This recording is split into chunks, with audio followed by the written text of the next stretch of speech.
A era de ouro dos jogos co-op. Você chegava em casa da escola numa sexta-feira e ia desfrutar aquele Black Ops nervoso com seus amigos. Enquanto ligava o Xbox 360, tua mãe pedia uma boa e maravilhosa pizza com o gosto mais mofado possível. Era tão maravilhoso. Meados de 2008, jogar um dos maiores eventos da história dos jogos MMO, como War of the Lich King, e ali você percebia no quão incrível é a comunidade de jogos quando querem se juntar por uma causa. Era algo tão básico, malucos desconhecidos fazendo coisas aleatórias com outros malucos desconhecidos, gerando momentos que ficaram para sempre na cabeça de cada jogador. Você já se perguntou por que isso é tão incrível? E também, você já se perguntou por que é tão difícil emular essa sensação de jogos cooperativos em um jogo offline? Para isso, eu vou separar o vídeo em 4 passos. Vamos lá. Como uma comunidade molda uma experiência cooperativa? Lidar com situações é algo que está no cerne de comunidades em geral. Não apenas falando de videogame. Comunidades precisam existir. Pessoas sempre estão se ajudando, procurando alternativas para soluções de problemas e por aí vai. Resolver situações pacificamente dentro desses jogos sempre foi algo diferente. Não é à toa que jogos lançados há um tempo atrás, como CSGO, Fortnite, Overwatch, Skyrim e WoW, continuam com uma boa base de pessoas falando sobre eles até hoje e jogando. Skyrim, por exemplo, segue cada dia com mais mods, Overwatch 2 está indo para sua 12ª temporada, CSGO sempre foi o pico de players imbatível na Steam, e uma das coisas que coloca esse jogo lá em cima com sua comunidade é o workshop da própria Steam, onde os players sempre estão vendendo skins de arma, faca e por aí vai. Algo feito pela comunidade, pelos próprios jogadores. A potência de uma comunidade apaixonada por esses jogos é tão absurda que dá pra pegar, por exemplo, quando a Sony fez você ter que criar uma conta na PSN para poder jogar Helldivers. E o que aconteceu? A comunidade se opôs a isso e eles voltaram com o pé atrás. Outro caso é o Fallout 76, Final Fantasy XIV e No Man's Skies, que lançaram super podres, e por conta de reclamações de pessoas apaixonadas por esses jogos, eles conseguiram dar a volta por cima e hoje em dia esses jogos são estupidamente lindos. No Man's Skies está partindo para o seu próximo update gigantesco gratuito.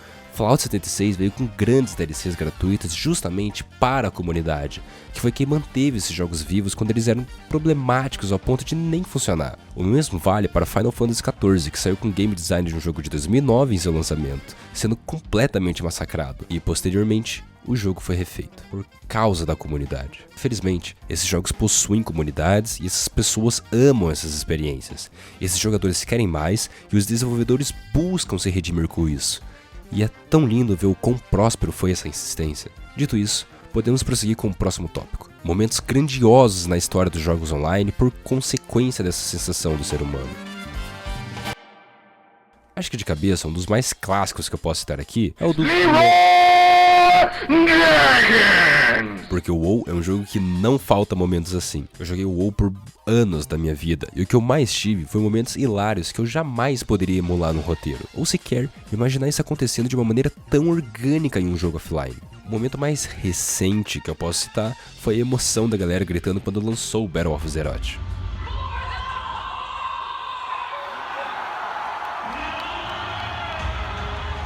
Outro clássico da galeria de momentos em um WoW que também foi quando os jogadores fizeram uma fila para poder fazer uma quest, algo semelhante que aconteceu em The Division, e outro momento lendário foi em EverQuest, onde aconteceu um dos momentos mais épicos da história dos MMORPG. Um boss do jogo havia dizimado um bocado de servidores, onde todos utilizavam as mesmas estratégias para tentar derrotá-lo, e óbvio que todos fracassavam. E o que era isso exatamente? O que era esse boss?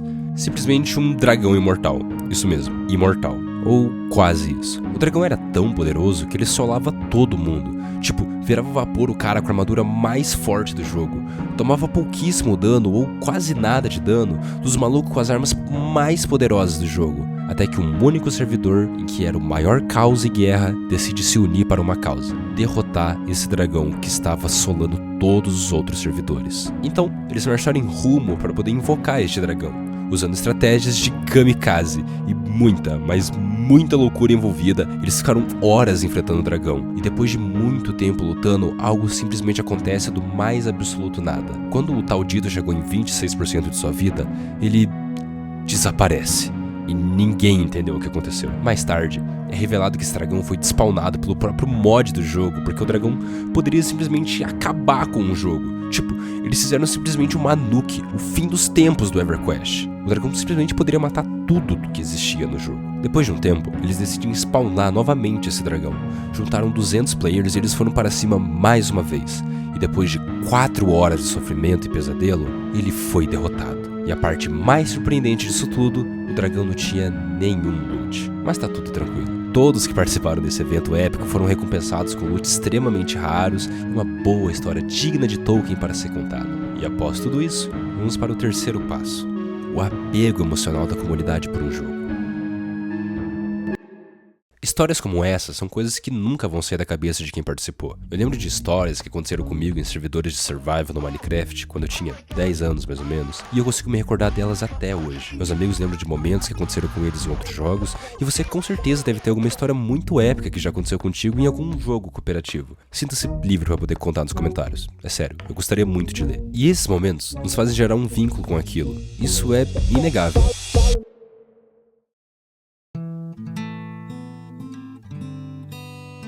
Mas a tecnologia avança, pessoas param de jogar, outros jogos saem e a concorrência sempre é algo muito grande. E, eventualmente, se não gera mais lucro, as empresas não vão mais lidar com esse produto. E por isso, servidores fecham. Por exemplo, quando a Activision foi revelar o COD Vanguard, eles colocaram um modo de jogo no Warzone chamado Batalha de Verdansk, local muitíssimo citado dentro da franquia, e nesse modo, jogava centenas de players no mapa e todos eles tinham objetivos em comum. E então, todo mundo se juntava para poder realizar esses objetivos. E aí, nasce o último evento dentro de um jogo antes das portas se fecharem. Uma última despedida. Algo épico.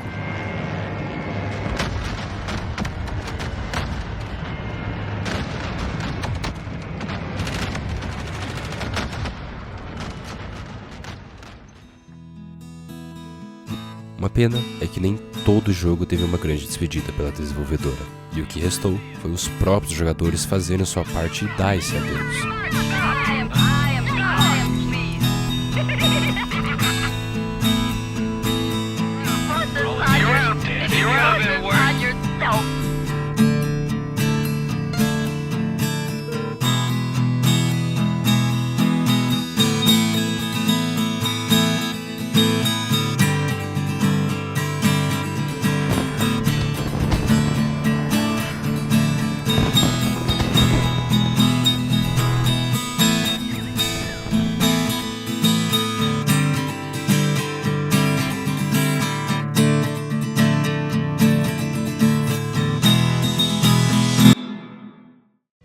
E com isso, vamos para a próxima e última parte. Porque é raro encontrar isso hoje em dia.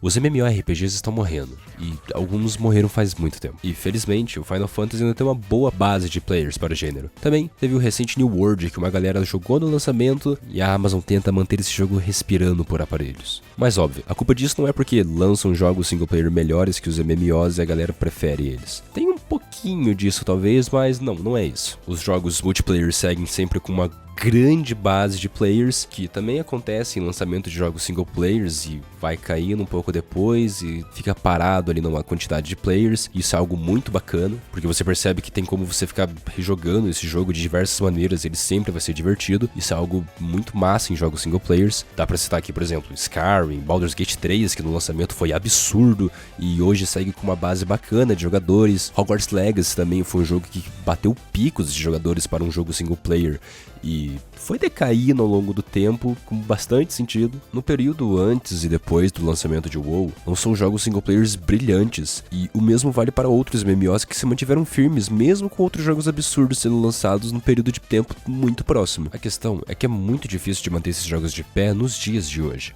WoW já tem 20 anos, já aconteceu grandes DLCs, grandes eventos, e o tempo passa, a estética muda, custos novos são construídos, novas demandas nascem e assim segue a vida. De 98 até o final da década de 2000, os MMOs RPG ficaram em alta. Com o tempo, esses números foram descendo. Tivemos chegada de diversos jogos que viraram tendências na indústria multiplayer, com muitos jogadores migrando para esses jogos. E isso é normal, acontece. MMORPG é um gênero de jogo massivo que vai sugar diversas horas da sua vida. Não é à toa. Grande parcela dos jogadores de WoW eram pessoas jovens ou jovens adultos que de certa forma ainda tinham um certo tempo. É óbvio que vai se passar 20 anos e essas coisas vão mudar. É mais fácil chegar de um longo dia de trabalho e passar apenas uma hora jogando jogando 30 partidas de um jogo de hoje em dia, ao invés de passar 1 hora num lugar aleatório pra poder ficar farmando uma parte de um escudo, pra poder raidar e ficar mais bonitinho no jogo. E não tem nada de errado nisso. Videogame é entretenimento e ele está cumprindo seu papel muito bem, inclusive. Videogames são, serão e sempre foram muito divertidos. Essa que é a magia dos videogames e jogos no geral. E claro,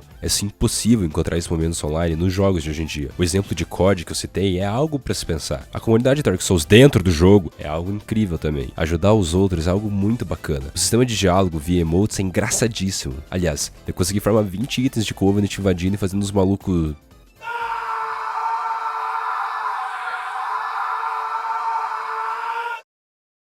Enfim, é bem óbvio que toda empresa quer ter o seu Destiny, o seu WoW, o seu jogo onde pessoas passam horas de sua vida farmando e enchendo o bolso da empresa, que são basicamente jogos onde a comunidade sustenta. Talvez muito por amor ao jogo, pela franquia, ou aquela galera que mesmo depois de 20 anos continua no mesmo jogo. Bom exemplo que posso estar aqui é o Asmongold com a quantidade de views que o Asmongold tem fazendo lives de WoW é absurda. Isso da empresa querer ter o seu Destiny, por exemplo, são formas de poder monetizar os jogos de hoje em dia para além de sua venda. E é algo que, infelizmente, acontece. Isso é muito mais vantajoso para a empresa ao invés de lançar uma experiência single player tradicional. A Sony é um bom exemplo disso. Não é à toa que o PS5 quase não teve jogos. E no que a Sony está postando recentemente, se não mais um jogo multiplayer genérico, é bem engraçado. Eu queria muito que isso não acontecesse. Mas uma prova recente desse amor pela comunidade a um jogo é, por exemplo, a de Team Fortress 2, que estão fazendo petições para que a Valve possa escutar a fanbase e fazer uma limpa na quantidade de hackers que possui no jogo, para que assim os servidores fiquem minimamente jogáveis novamente, porque não dá pra jogar desse jeito. Infelizmente, a Valve ela não vai dar bola pra isso, já que ela nem ao menos atualiza o anti-cheat de seus jogos há muito tempo. Além de ser um trabalho absurdo pra isso ser resolvido, demoraria uma boa quantidade de tempo e uma grande quantidade de grana pra ser investida nisso. E é óbvio que sai muito mais barato se eles simplesmente ignorarem. E qual é a conclusão disso tudo? É que jogos online criam momentos tão únicos que nenhum escritor mais afiado poderia roteirizar. E óbvio, muitos momentos de raiva também. Esses momentos são escritos na história dessa quantidade absurda de jogadores em diversos lugares do mundo. É por isso que videogame é tão incrível. É por isso que o WoW e esses MMOs foram tão imbatíveis no seu auge. Essa sensação humana de comunidade é algo mágico. Desbravar, conhecer, compartilhar em conjunto com centenas de pessoas sempre vai ser algo fenomenal. E é por isso também que pessoas de todas as idades buscam expressar seus sentimentos com momentos tão simples com pessoas aleatórias. E infelizmente ou felizmente para muitos, o multiplayer massivo basicamente se foi. E o que nos resta é contemplar a sua história que contém momentos lindos para serem divulgados.